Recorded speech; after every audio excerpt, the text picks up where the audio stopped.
Ruhonge rwa wendia wa cuuma nguru kwa ihinda rukoretwo rugitara o hathara kumana na mukana wa thuguri-ini uria wekirirwo ni mutongoria wa bururi Uhuru Kenyatta, undu uria ukoretwo wagagitie endia cuuma ici guothe bururi-ini. Thutha wa makaya ma ihinda iraya ma guthaitha thirikari kumariukiria thuguri ino, riu mwihoko wa onjoria ni uriukitio kumana na riria rirekereirio ni Minister wa onjoria na iganda Betty Maina. The President has permitted the gradual lifting of the moratorium with effect from 1st of May 2022.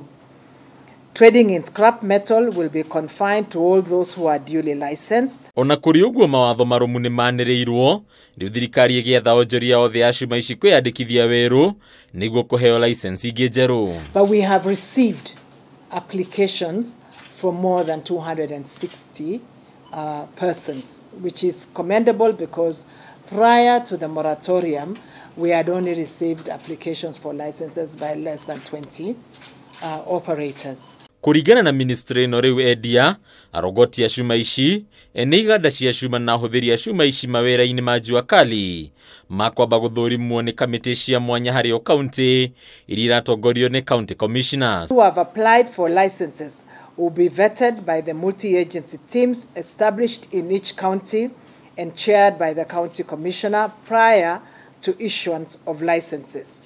And only businesses that have licenses will be allowed to operate from now henceforth. Ministry no yaniririe marihi meru ma kwiyandikithia weru haria onjoria maririhagio ciringi 250 aria maringuraga cuuma iganda-ini makarihio ciringi 250, agency ya kugura cuuma ici makarihio ciringi 150, arogoti ya cuuma ici makariha ciringi 50, onjoria jua kari makariha ciringi 50, guku na kuaguria cuuma nguru cia ngari makirihio ciringi 50.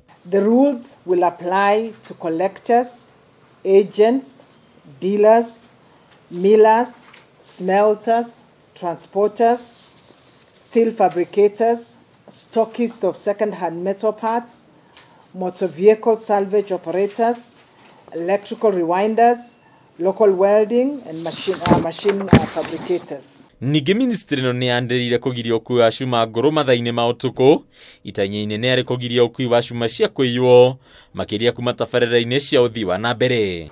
The moratorium was necessitated by the increased vandalism of critical infrastructure including transformers, transmission lines, rail and road infrastructure.